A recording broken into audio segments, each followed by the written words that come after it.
there's a little bit of like letting go of expectations when you come into a growth role of like, I can learn as much as I can. But yeah, things are going to change. And if I don't roll with the punches, I'm going to I'm just going to like get snowed under. Hello and welcome to the Delivering Value podcast. I'm your host, Andrew Kaplan. I got an amazing guest today that I'm so excited to release this episode with, Shirin Bradfield. Shirin is the head of growth and self-service at Optimal Workshop, which is a design, research, and UX testing software company in New Zealand. And Shirin has an incredible backstory. She started there as a growth marketer with a one-line job description. She eventually transitioned into being a growth PM focused on new user onboarding, and then eventually into her current role as head of growth and self-service for that business. And we had an incredible conversation where she talked about how she made that transition, the challenges that come with each phase of that transition, how as a leader, she keeps her emotions in check and keeps herself from revving too high. We talked about overcoming imposter syndrome and all kinds of other stuff that are common when you're the head of growth at a fast-paced SaaS company. It's an amazing episode. We had an awesome conversation, and I'm excited for you to hear it.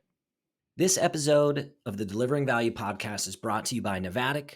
If you're listening to this and you have followed me online, it should be no surprise that Novatic is a sponsor. I talk about the interactive demo space all the time. As a former 2-time head of growth, I learned pretty quickly that there's a huge percentage of signups that create an account, poke around for a couple minutes, and leave and never come back. If you survey these folks, they usually say, hey, I just wanted to see the product in action for a few minutes. I'm not ready to buy. I don't want to upload my stuff. I just wanted to see it. And so creating some version of your product that's ungated, that people can play with on your website, tends to be super helpful for that population of people.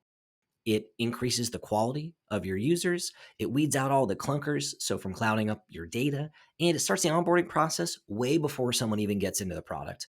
It's a huge part of the growth operating system. And if you're looking for help building this, so you don't have to take months and months doing it in-house like my engineers did, use Novatic. They create third-party tools that help you do exactly this. I send a lot of my advising clients their way, and they're a great product. Want to take a second and thank Mad Kudu for sponsoring the show. The average SaaS business has a hybrid motion these days. When I was head of growth at Wistit and at Postscript, although we called ourselves PLG, there was a sales team at both companies. Both companies did some outbound, we did inbound. There was the product-led freemium or free trial motion. And wrangling all that stuff to understand lead scoring and quality and PQL routing is a bear. And when I worked at Postscript, we had a Stanford PhD, had a PhD in data science, one of the smartest people I've ever met, spend weeks and weeks and weeks putting together this insane predictive model using our behavioral data to understand who was likely to convert and to upgrade. And it took weeks of doing this. We weren't really able to adjust it after the fact, and it ended up being something that was hard to maintain. And what's great is that now there's these whole suite of tools out there that can help you do this way faster. So Mad Kudu is typically the one that I send my clients to, that if I had in my previous world as head of growth would have made my life way easier. And what's nice is that they balance the hybrid motion really well. So if you're trying to wrangle PQLs, PQAs, and figure out lead scoring across your hybrid model, check out Mad Kudu. It's where I send my clients. And so usually what I like to do to kick us off is really just say, I want to hear your growth origin story, basically. Give me the 10,000 foot overview for anyone who's listening to this who's not familiar with you and your background. Can you just share how you got into growth and what got you to this point, head of growth and self-serve at Optimal Workshop? Yeah, sure. It was very much a stumble into growth kind of moment, which I imagine is quite a few people's origin stories. So I'd been working in more traditional marketing for maybe four or so years, working across NGOs and agencies and things like that. And wasn't really finding my joy or finding, the thing that really got me out of bed to do this work.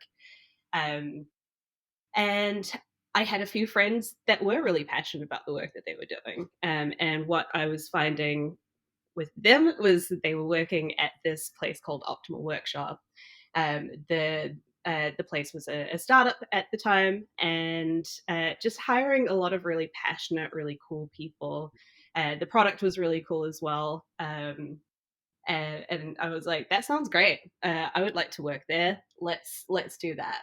And so I I interviewed for a role, like maybe 3 or 4 roles there, which maybe doesn't, reflect well on me, but I was really just going for anything that was coming through because I knew that the organization was great. And I think at some point they just got really sick of me coming through the interview process. So they actually created a role for me called Growth Marketing Manager. The role came with a one-line JD, which said increase our revenue. My like baby marketing brain was like, dang, this is this is scary, but this is obviously a huge opportunity. So I went into it, and that's where it all started. It was the first growth marketing function within the organization, which was really, really, really cool. But it also meant that no one in the team really knew what was going on, which is super exciting, right? So we all kind of learned about growth and what that meant at the same time. As an aside, we all were also very new to tech, and no one in the team had really worked in a tech org before. So that was really exciting. We did that for a bit, very much working on the website, a lot of conversion rate optimization tests, kind of where I think a lot of growth functions start. And as we were going through that, we realized, we're starting to see some cool wins through experimentation. That's really exciting. But that wasn't the point of problem for that organization. The point was in that activation space, we were getting a lot of people into our free product. We had a great, generous free product at the time, but none of them were converting. And so this like baby growth marketing team needed to become a growth product team. And so we advocated for that, and I eventually got into a growth product role. And that was really cool. I did that for a while. And that worked really well for the organization. We realized that our free motion was something that we really could do something with. We also needed someone to look at our pricing and packaging, and so we took that on as well. And so as we broadened our remit, we realized we needed a larger function, and I put my hand up to be head of growth and self-service, and that's why I'm here today. Pretty amazing. So you started this. I actually didn't know this, and you and I have chatted prior to this off air, but you started with a one-line JD as a growth marketer. Yep. What a leap! Yep. It was very scary, but I kind of, yeah, I changed that to an opportunity of like, okay, well, I think they might not know what it is either, which gives me so much remit to choose where I want to work, what I want to do. Obviously with like the business problem in mind, but it just gave me all of this remit to do what I thought was important for the business. Um, so that was really exciting. It also meant that no one could tell me no. So if I wanted to do something in an area, if I had a good business case for it, they'd be like, "Well, we don't really know what you do, so I guess that's fine." And so it was a really exciting time to be at the business to kind of go in there, figure out what we were meant to do as a team within that organization. It's pretty amazing. And so your journey there, so you're a growth marketer focused on getting more signups for the freemium product. As time goes on, you're seeing him getting more signups. The business is generating more new accounts, but they're not converting. There's like this missing piece of the puzzle. It's sort of this onboarding activation stage. How did you, because this is something I talk to folks about all the time. How do I make this transition? And so I'm curious, like, how did you do that? Did you have to like make a case? Did you just start doing the work? Did you like beg and steal some engineers on the side and like do some side projects? Can you just like expand a little bit more on that transition? Yeah, it was. I think if I look at it high level, it was kind of a success iteration ask kind of process. So we were starting to see some success in the areas that we were working in. We were starting to see success really quickly as well, which is handy. And one of the great things about when you start out in growth, especially in that growth marketing space, you start to see those things happening really quickly, where in a product organization you may not be able to move things that quickly. And so we started to see some success. We would iterate on those experiments, continue to get more success, and then we'd kind of hit a wall. And my manager at the time was like, okay, cool. What more do you need? And so, I would just very slowly ask for additional resource. It kind of started with farming out some of that work to a product squad. but because they didn't have the knowledge in that area, we were like, okay, that might not be the right way to go. What should we do? Maybe growth needs some developer resource. Yeah, yeah, I think that's a good idea. Yeah, I think we can bring some people over to that. And it certainly wasn't an easy journey, but yeah, it was very much if we could show the success in that area and the reason to do it, the organization was set up as such that we could get that resource, which is really exciting. And I think that's also another thing, right? Like this works in particular types of organizations. It was a startup at the time, so people were really scrappy and they were happy to do that kind of stuff. Um, wouldn't necessarily work at a larger organization. It's a really good point. And without sharing anything that'll get you in trouble, can you just share a little bit of context for the stage of the company at that time? Like just roughly number of people and roughly like the number of new accounts that we're signing up each month. I just think the context is really important here. Yeah, yeah. So we were a company of about 40, 40, maybe 40, 50. I was employee number 79, but that was over a long period of time. And yeah, in terms of numbers, we're probably seeing about 4,000 free signups per month, um, which is, quite a bit to work with when you're in that growth space. But the conversion rate was pretty sloppy. Um, and that is not a representation of the fine work that people were doing. It just wasn't being like utilized correctly. We weren't like analyzing why people were dropping off because that's just not where that resource was. We had 40 people, and so we were trying to think a little bit more broadly about where that resource went. So it was pretty early on in the mix, which was exciting. I've heard this described as three stages. I've heard Adam Fishman talk about this in his Amplitude talk. Have you heard that, by the way? No, I haven't. He talks about the three stages of growth teams. And so he talks about there's like a building stage, an optimization stage, and then what you described, kind of the point where you hit diminishing returns, then you kind of go back and innovate a little bit and it sort of starts to cycle over. And so what I'm hearing you describe is that the company had built V1 of some kind of new user experience, but no one had really optimized it and iterated on it. So you advocated, built out, scaled this squad or this team that started to do that, and then started iterating, and that's kind of why it made sense that you got some wins right off the bat. How did you transition? Tell me a little bit more about the transition between you as like a growth PM to now transitioning to your current role today. Or actually, I guess, is that the transition, or is there a kind of a step in between there? That was very much the transition. And it's a really interesting one. I feel very grateful to be at an organization that is bought in to growth and product led growth, particularly. Um, but as people came and went, the mission of it or the purpose of it kind of got lost. Some the context of it got lost a little bit, and from that, I guess just my little growth opportunity finding kind of hat on. I was like, oh, okay, cool. No one actually knows about what's going on in this space. It is now my job to advocate for it and keep that flame alive. Um, and so, what kind of happened, and I wouldn't recommend this to other folks. I just kind of started going to things and picking things up, being like, oh, okay, cool. One of our business objectives for this year is XYZ, pricing and packaging overhaul. We don't have that institutional knowledge. I don't necessarily know that they don't know that. Cool, let me pick that up and see if I can figure it out. And I would just kind of keep picking things up when I was in my PM role. That at a point I was like, it's just not plausible for me to be in the weeds of delivering product as well as contributing to the high level strategy of the business. And I think the organization realized that. I was getting to a point of burnout, and kind of looking in other spaces, and they're like, yeah, no, you're totally right.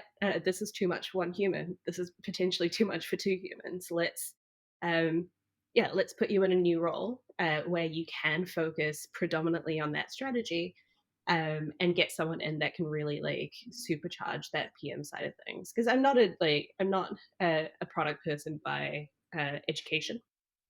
It is very much feeling it out. And so being able to bring someone in who has that skill set and can really get that team flying while I can focus on the things that I am good at is kind of how we got there, which is super. It was really nice. It was yeah, So you just started taking stuff. yeah, So you see a problem, yeah, you just run headfirst into it, basically, is yeah, what I'm hearing. yeah, yeah. And I expect that's like maybe one of the things that sets like growth folks aside, apart from other types of people. We find a problem, the problem's really exciting, may not be within our remit, but do a bit of situational analysis, realize no one else has that within their remit, be like, would I like to do this? Yes. Is this going to have business impact? Yes. Cool, let's give it a crack. And is that what motivates you? Like, is it just that you're attracted to the business impact? Because there could have been a different version of this story, and probably a bunch of other people who worked at your company that saw the same problems and went, I don't know what that's all about. I'll just stay in my lane and keep doing my thing. And so, what motivated you to not do that? Yeah, I think what motivated me to do that is kind of how I define growth as well. That classic of like, how would you define your job to your parents? How would you describe it? And I just see that role as being someone who finds and solves problems for the business. Doesn't necessarily have to be a marketing thing, doesn't necessarily have to be a product thing. It's just you find the things that are slowing the business down and you work on that thing um, until it's working.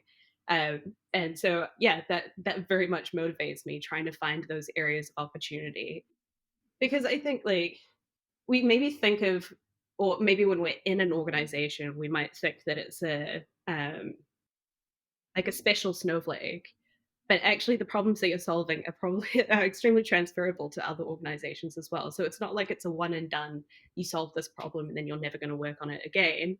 It's a we we solve this problem and then we solve it again in 5 years when when it needs to be solved again. So yeah, it is very much motivating for me. It's so true, right? It's like it's so cyclical when you work in growth. The problems today really do cycle through because if you do a good job at growing the rest of the business, different things break at different areas of the funnel. Yeah, Um, exactly. so that's super cool. So you just start to see problems, you start to raise your hand and take on more, and eventually the leadership team sees what you're doing and says, "Hey, let's see if we can take some of the heavy lifting off of your plate so that you can coordinate kind of across some of these initiatives." And that's what got you to your role today. So head of growth and self-service for the business today. Yeah, that's 100% it. And so in your role today, I'm curious to know, like, what does a typical week look like for you? I imagine another like growth human thing of every week is different, but I guess I try to impact in three ways, I think, especially at the moment. So, in my current role, I kind of straddle the product world and the marketing world. So, I look after our go to market team on the marketing side, and then we're lucky enough to have a growth product team as well. So, think of that as one part of my job, making sure that the humans in those squads feel connected to the vision and know what they're trying to do. So that's one part of it. Um, the second part that is the thing that brings me the most some of the most joy is iterating on the strategy that we have at the moment, finding the clarity in it. With just like any other business, we've got a 5-year plan. How do we translate that into what we're doing day to day? And I find a lot of joy in doing that as well. And then there's the busy work. There's the stuff that needs to busy work's not the right term, but the stuff that the connector work that you need to do to make sure that you're on track. Doing a bunch of analysis on revenue and trying to uncover like the challenges in particular areas. Um, Board reporting, just admin, if someone's off sick and we need to like publish a blog or something, doing that. So I think creating space for those kind of administrative tasks is also just as important as working on, looking after wonderful folks and, trying to translate a strategy. One of the things that I've noticed as a pattern, so I talk to a lot of people who are in similar roles that you're in, is because they've become a little bit of a Swiss Army knife. They've raised their hand to take on all these different problems and challenges and sort of run headfirst into those. You kind of end up being this team that when there's some random business challenge or some executive that has like some pet rock idea, they end up bringing it to you. And I'm wondering, I see you nodding. I was going to ask if that happens or if that ever goes away. Yeah, I think that happens, and I think that happens for two reasons. One, we are curious folks, and we are very like interested in supporting people. If someone's coming to you with like a business problem, you want to help that. I think we're also hopefully good at pushing back when it's not within your remit. I haven't been particularly good at that, but it also gives you opportunity to see different parts of the business. If it is a pet rock, you're like, cool, should we put some googly eyes on it and call it quits? um, I can't remember what the second one was. I hate when I start going on a tangent and then I can't think of the next thing. Yeah, so I guess we're willing to like pick these things up, and we're quite good at like solving those problems. And I think that's why that work kind of comes that way. We're open, we're curious. Yeah. And so what do you do when something happens? So you've got a team, you've got a growth marketing squad and a product growth squad that ladders up to you. Hypothetically, let's say an executive comes to you and says, "Hey, I'm really excited to take on this thing. We just it's today, it's like the end of Q3. They're like, hey, we've already done quarter 2 planning. Excuse me, today's the end of Q1. I'm losing my mind here. We've already ironed out Q2 planning. We've got this other thing. We'd love for your team to take it and investigate it. What do you think? Like, what do you do when that happens? Because I feel like that happens a lot to folks that I chat with, and it typically causes stress and like anxiety when it pops up. Yeah, it's a really interesting one, and I think that's something that is going to always happen, right? One thing that I've learned from my like wonderful product colleagues is making that trade-off decision. So being really clear about what is the problem to be solved, what is the priority of it. If we do this thing, how does that impact the other things that we had there? Are you confident that this thing that you're bringing to us is going to have a bigger, more urgent impact than what we've said that we're going to do? Is that the case? Like almost asking them to pitch it to you uh, as a just as a way to uncover. I don't necessarily think people, especially C-suite folks, I don't think they're necessarily coming in just to like blow up your life just for funsies. I expect that they have additional context there that maybe um, uh, yeah, maybe when you're focused in a particular area, you don't necessarily have. So um, I tend I tend to try and come at it from like a place of empathy and curiosity of like, hey, why is this coming up? What is the urgency on it? And then putting a bit of process around it as well. Tell me about why this is important. Yeah, tell me what impact this is going to have. Why is it better than the impact of something else? And that's, I think, a little more like loosey goosey than like most other people. But I think from doing that, you get a little bit more context. You get a little bit more business context. I'm very nosy, so I want to understand like why this has come up. And I think having a partnership kind of approach to that means that you're not being combative. You're just trying to understand. And I think that's actually helped with like as I reflect, it's helped with like fewer requests coming through like that. I mean, it's never going to stop, but fewer people are coming through because I think they kind of internalize that. Go, okay, is this actually more important than what's on the roadmap, what they're working on?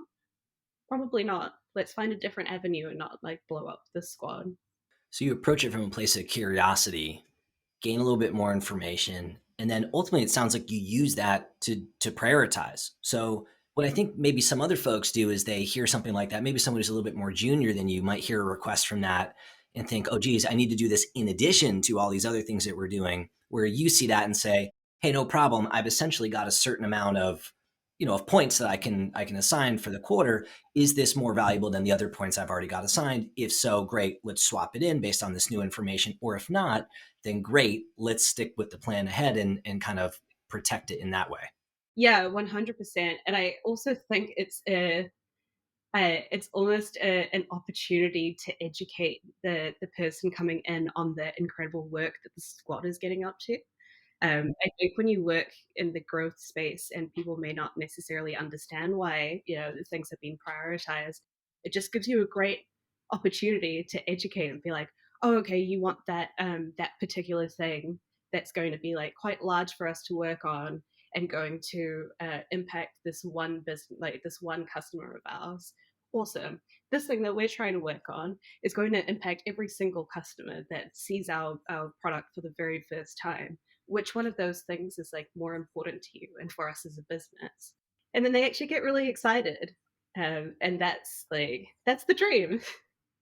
So you use it really as an opportunity to educate and align is kind of what I'm hearing you say. Yeah. Yeah. I think that's like a big part of the growth role, right? Educating people and why that work is important. So find your opportunities when you can. So you've talked about a couple things that are really interesting that I think are probably some of the most important soft skills for anyone who's in a similar role to yours to have. You've talked about prioritization, you've talked about education and alignment. I'm curious to know if there are other soft skills. So kind of outside of the more tactical like work, strategic work, but like other soft skills that are important for folks who are in roles like yours. Yeah. And I mean, I'm curious to hear your perspective on this as well. I think uh, I can't think. I trying to like conceptualize in my brain flexibility, as a soft skill, whether that's an umbrella of some of those other things that you were talking about, or whether it's like a addition to. But I think flexibility, one of those terms that feels like really ambiguous, but like one of those things that's really really important. And when I'm hiring, I'm looking for that in people coming into the organization. You know, I think it's great to have playbooks, and I think it's really great to like use that as a starting point. But dealing with different organizations, especially in tech, where organizations can be quite different. There'll be like a few different types, but the intricacies will be quite different. Um, I feel like flexibility is one of those things that you really need so that you can solve problems that you may not have dealt with before. Solve those problems with people that you haven't necessarily worked with before, different functions that you haven't worked with before. I think it's a really important skill, and I wouldn't know how to like build it up necessarily. Maybe it's like Sudoku or something. Um, but I found for myself at least, having that flexibility being really important. Um, yeah, I'm curious from your perspective, like what do you think? I agree. So I agree 100% with flexibility. Sometimes I use a different word, but it has the same sentiment. The word that I'll use is adaptability. Because if you're really successful and you work in an amazing company and it grows extremely fast, it's choppy. Like everybody thinks like, oh, if I'm at a winner, everything's easy breezy. But I found the opposite to be true. If you're at a winner, your job changes every 3 to 6 months and your team changes maybe just the same and who you report to changes just the same. And so the other things ladder up to that. Like to be successful in that type of an environment, you need to be an incredible communicator. You need to be really good at making sure that you're aligned with all of your stakeholders. You need to make sure that you're constantly reprioritizing. And I think clarity is like maybe one of the other things. Clarity in terms of what you're working on and why. Clarity in terms of making sure other people know what you're working on and what you own and what you're accountable for and who you collaborate with, like where the lines of ownership are. So those are some of the things that come to mind for me, but they're very similar to what you described. I think adaptability is a way better word. I'm going to steal that. It's the same thing though, right? It's like being okay with change and maybe thriving and craving it almost. Yeah, yeah, because there's something in there about ambiguity as well, right? Growth is becoming a bit more of a known area, but it's still like, you know, growth works with product. Product is a like emerging area. We're all still like trying to figure out what works, and we know that there are going to be challenges there, and it's going to be tricky, and we're not necessarily going to be able to find the exact answer from the degree that we did 10 years ago or whatever.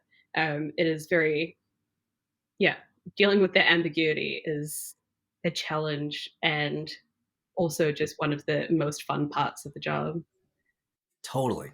Totally. And I think you don't realize it, but that perspective of thinking that it's fun, I think is a hidden, like that's a hidden key to your success. Because if you didn't feel that way and you were put off by it, or you were too rigid and like, this is how I like to work, if things are constantly changing, it makes me feel on the inside uneasy, I don't think you would be as successful as you've been. Yeah, I totally agree, and I wouldn't necessarily say that it was, like, easy to come to that. I think it's like there's a little bit of, like, letting go of expectations when you come into a growth role of, like, "Well, I can learn as much as I can, but, yeah, things are gonna change, and if I don't roll with the punches, I'm gonna, like, um yeah, I'm just gonna like get snowed under. Um, and I'm sure you can. I'm sure like plenty of people can relate. You know, there is a very. Um, I think I haven't like looked at the data around it, but I feel there's like a very big like burnout mentality in the growth space. You know, because we all get really passionate and so if you can't like just I don't know be kind of meditative about it, it's yeah, it's not going to be a sustainable career. So I'm curious to know, I love this topic. This is a passion topic for me. Keeping yourself from revving too high. Are there specific things, rituals, approaches that you personally use? So if you feel that you're going into a kind of a high stress time, that you use to try to stay even keel? Yeah, also a passion topic of mine, and I can't say that I've found the perfect answer. Sadly, some of the things that I employ, I guess, especially when I'm feeling kind of high rev, I think it's important to take a step back, and by that I mean really take stock of the work that you've got going on and just like writing a physical list. This is a new thing for me. Like writing a physical list on a piece of paper, not on like a notes tab on your computer, but write down a physical list of all of the things that you're doing, not in priority order, just the things that come to your mind, and just look at them and be like, okay, cool. From a I think there's like a two-pronged attack for me at least of like, cool, what is the most important thing from like the perspective of business right now? Like if my boss or the board was looking at this list, what would be the most important thing for them? And kind of prioritize it that way. And then from the flip side, what are the things that bring me joy? And kind of like find that middle point. I think sometimes when you're in those high stress environment like moments, you kind of forget the things that bring you joy. And actually, I think like the way that you get into that role is because you're passionate about a thing, um, and you're passionate about particular things. If you find things that bring you joy and like focus on that for a bit, it's still bringing business impact, and you're also like getting into your happy place a little bit. So finding those tasks, and then just like completely, I'm like a huge introvert. So I completely shut everything down, let my teams know, hey, look, I'm just going to take the day to like work on this stuff, put on some like joyful music. I know it's like a silly thing, but I think these like small things, these small like context cues can actually really help you.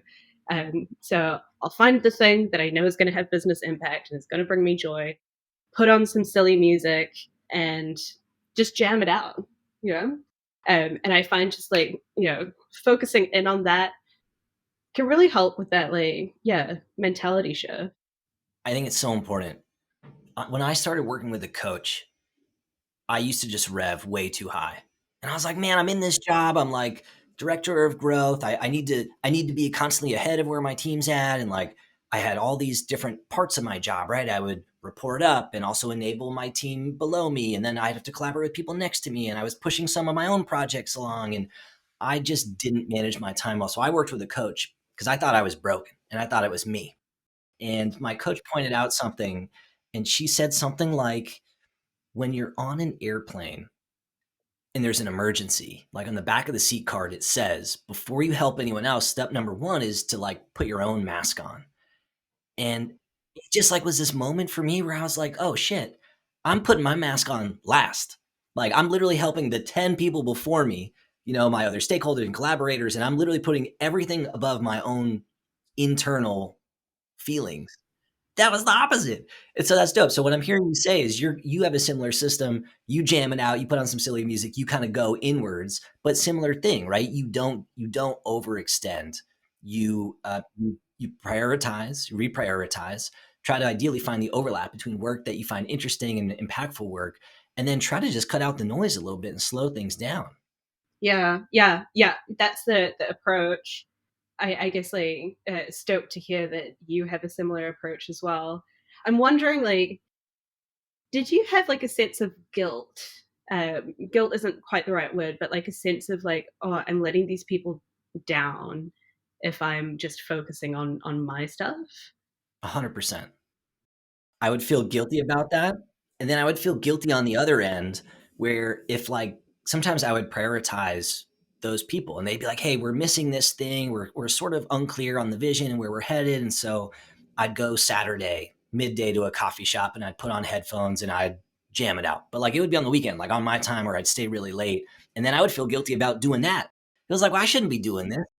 And so I don't have the solution for that. But what I think it comes down to for me is actually what you said. It's refocusing on the most important stuff and it's saying no to more, which feels counterintuitive because I just, for me, anyways, I like to help by nature and like I want to help other teams. And what I've learned is that a lot of times, all those yeses, like those little yeses for me added up into like big distractions. So it was saying more to no, it was saying more to no, can't speak today, saying no to more stuff so that I could say yes to the right stuff for my team. And that helped me to slow things down a little bit.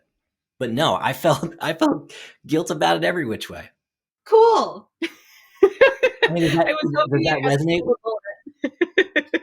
I don't think there's any silver bullet. I mean, that sounds like that resonates with you then.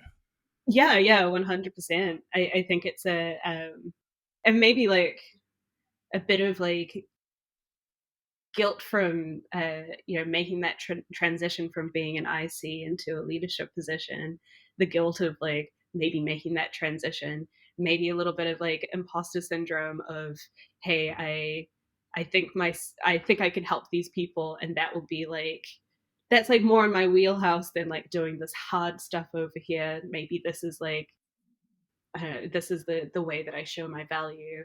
And especially like saying yes to a whole bunch of things like that, that is very much in that wheelhouse, right? Yeah, it's a tricky one. You want to empower your folks and you want to make sure that there's transparency, but you have to do that for yourself as well. Yeah, I think the analogy of putting your own air mask on before someone else's is absolutely true there. Yeah, it's an interesting one. So you touched on something that's really interesting in the imposter syndrome. I would say that that is the number one thing that connects folks who are in these types of roles is that people who I work with in my coaching practice are constantly sharing some flavor of, hey, I don't really know what I'm doing. I feel like I'm kind of winging it. I don't really know if everyone else knows that I'm kind of winging it and I'm scared to be found out.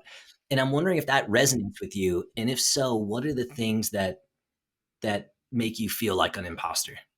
Yeah, look, yeah, and we've talked about this before, right? Like imposter syndrome is such a strong thing, and I think particularly even saying this makes me feel uncomfortable, but I think imposter syndrome is uh, particularly prevalent with high performers, where we we want to feel like we know everything. We don't want to be found out. I've had that like my entire life, but I imagine that's the same for everyone. Um, and it's been really fascinating. Like I've been hearing more people talk about it, which has been really like soothing for my soul. You know, people like really high up conversations with you, conversations with like C-level folks, hearing like everyone's kind of got that. Everyone kind of feels it. And I'm so grateful that it's something that we can talk about a little bit more now. Um, I've tried to I guess reconceptualize it in my brain of imposter syndrome is just like sustained curiosity, or at least that's the way that I try to see it. Where you know at the heart of it, imposter syndrome, you feel like you just don't know enough, and so you can't represent that. And that's true because no one's going to know everything. Um, but it also means that you're curious. If you think about the opposite of it, someone that's like real, like boisterous and confident, but doesn't necessarily make the right decisions. What is the thing about that that makes us feel icky? They're not curious. They're not like interested in collaborating. So I've tried to like get to a place where I reconceptualize it and see it as a strength rather than a weakness.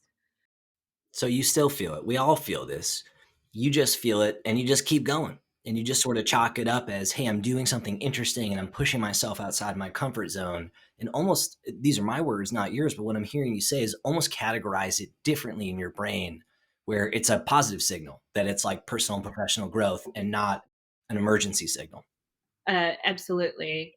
And I think when you're making a transition as well, whether you're going into a new role or a new business, yeah, using that as a strength is really, really important, because otherwise you come in, you're not interested in finding out the context. You're not interested in having that curiosity because you think you know it all.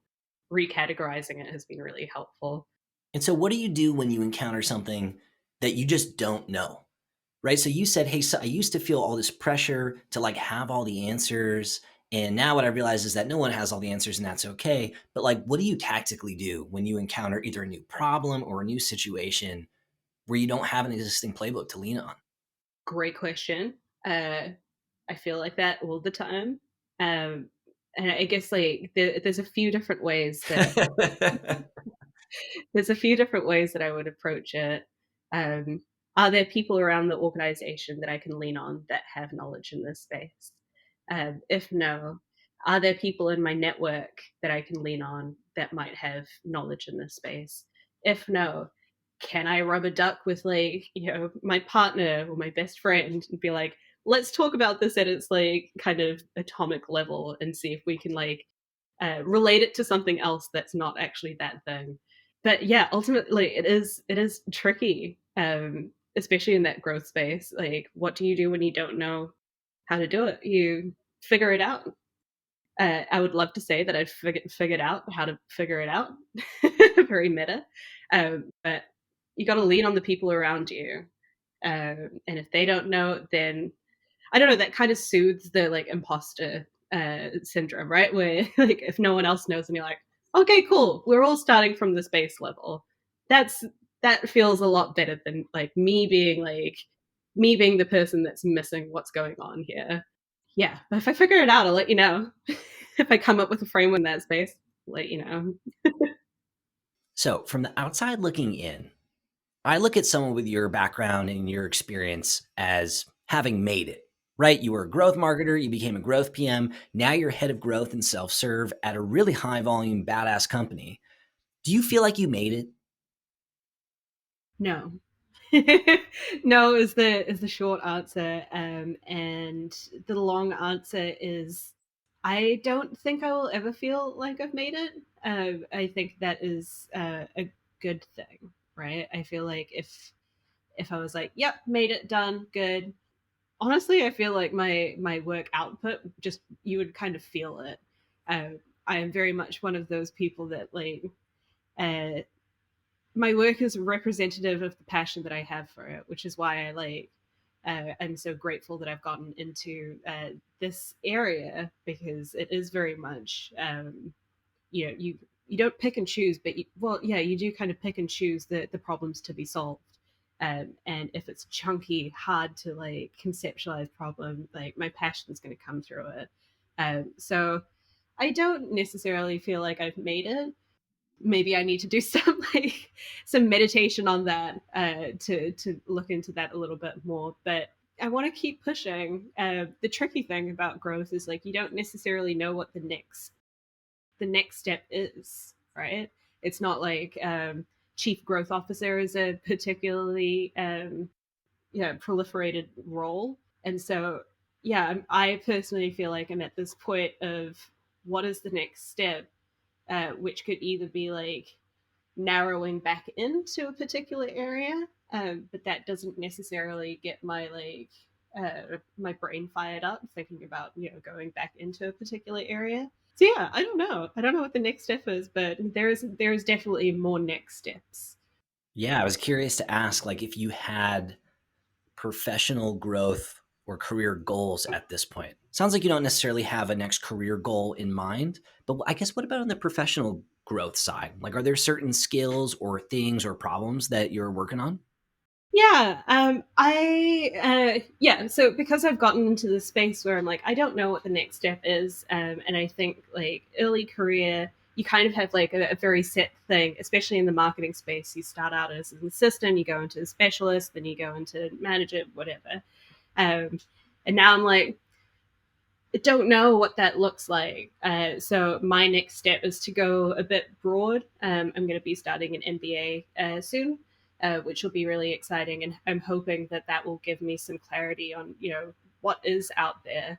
In the same way that I didn't know growth existed until I was in it, I'm sure there is something else out there that I don't know about that could be really exciting. I've been particularly inspired by your journey, and people like you going more into this solopreneur kind of space. That definitely has some curiosity for me. Um, but yeah, I don't know. And the thing is, I don't feel like I've stopped. Like I don't feel like I'm not still learning things. I feel like I'm learning things every single day. So, I'm happy to sit here for a bit and mull on it. As long as I'm still providing value and getting value back, like I'm pretty happy. Again, that delightful ambiguity of being a human, but being a human in growth in particular. I was literally just thinking the same thing, right? We talked about skills or characteristics of people who thrive in these types of roles. And we talked about thriving under ambiguity or maybe being excited or motivated by ambiguity. And you've got the same thing applied to your career, which is, hey, I don't know what the next step is, but I heard you use the word fun. Like it's going to be fun to figure it out, right? And that as a perspective helps you. It's interesting you also mentioned the solopreneur route. We can talk about that another day, but I had Ben Williams on the podcast. Do you know him? Yeah. I'm familiar with his work from LinkedIn. He's super cool, very smart. Yeah. So Ben obviously just went down this road. He was former VP of product and growth at Sneak, and then he's gone off and kind of built his own advising practice. Obviously, different pros and cons there in life, but there's definitely a movement of people who have been operators that are exploring different lifestyles. Yeah, 100%. And again, like something that just I wasn't aware of. Also, just like never felt like I had the skill set in that space. In that, like, yeah, I'm starting to feel comfortable in the like uncomfort of not knowing how to solve problems and things like that. But it feels like a whole different level when you are the like essentially the master of your own destiny. Like if things don't go the right way, that sits with you, right? But then the trade-off is when things go right, you can really feel it. I imagine it just like it just feel amazing. So it's a trade-off. Yeah, it's just different, right? Right now, when you're in house, a lot of your fulfillment comes from, growing the business that you're working on and fulfilling the goals of other people or other executives or VCs or whatever it is. And then when you go on your own, it's all personal fulfillment, but you also get, like, when things don't go well, I've noticed that you carry it. It's like a heavier weight. If you lose a client or you were really excited to work with the company and they went with somebody else or whatever it is. And so it's like both sides of the coin. It's just part of the deal, right? You got to be good with ambiguity. You have to be motivated by that, or else it's probably not the right fit. Yeah. How do you like kind of, I guess, ride that wave? Have you found the ways that kind of help you make the like wins feel bigger and the maybe losses not feel so bad?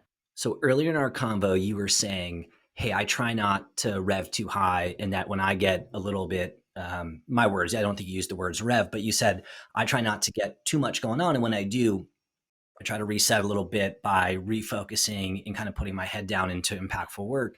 And I've taken a slightly different approach running my own business. I actually have a mantra where I try not to get too much of my fulfillment, good or bad, from the business. And so, candidly, I work with a business coach, and I told him one day, I was like, man, like when things are good, I feel on top of the world. But when things aren't going well, I like can't let it go. Like I bring it to my family dinner. I'll like wake up in the middle of the night being pissed because whatever thing happened. And I don't have an outlet to, it's not like I can share in that, in that disappointment with someone. So it has an extra weight for me. And so his advice was, you can't his advice was don't get your personal fulfillment from your business. Get it anywhere but the business. Because if you get your positive fulfillment from the business, you can't get the good without the bad. And so if you don't want the bad and you want to just try to keep it easy, get fulfillment in other places and prioritize those every day, which I try to do, right? So time with family, time with friends, time learning from other solopreneurs and business owners and things like that. It's idealistic, a little bit of a work in progress for me, but that's the tool that I use. Yeah, I guess it's like it's very I guess it's like very stoic, right? Like the philosophical kind of concept of stoicism where you don't take the highs, you don't take the lows, you look for that contentment. Which is very much easier said than done, I'm sure.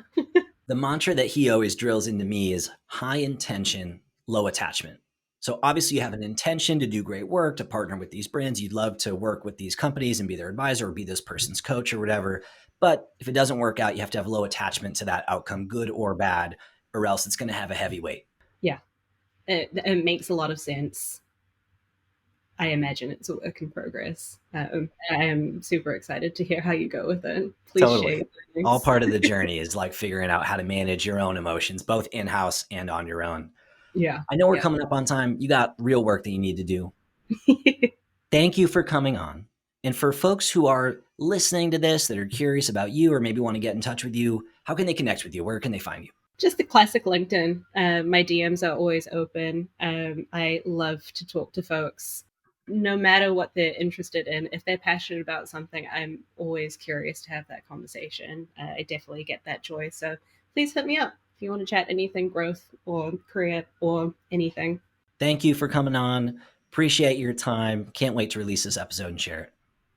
I'm super excited. Thank you for having me.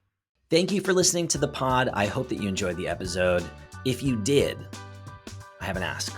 The biggest gift that you could give me as a small business owner and as a content creator would be a review. You know the game. You can go on to Apple Podcasts. You can go on Spotify. Leave a review. That would help me service this content to other folks who are like you. Obviously, you should subscribe to the content if you really dug it. And if there's feedback that you have for me, folks you think I should chat with, stuff that you wish I would gloss over faster, whatever it is, I'm all ears. I work in growth. You're not going to hurt my feelings. I try to collect feedback and iterate quickly. You can reach out to me on LinkedIn at Andrew Kaplan or on Twitter at @akaplan. Otherwise, hope you enjoyed the episode, and I'll see you next show.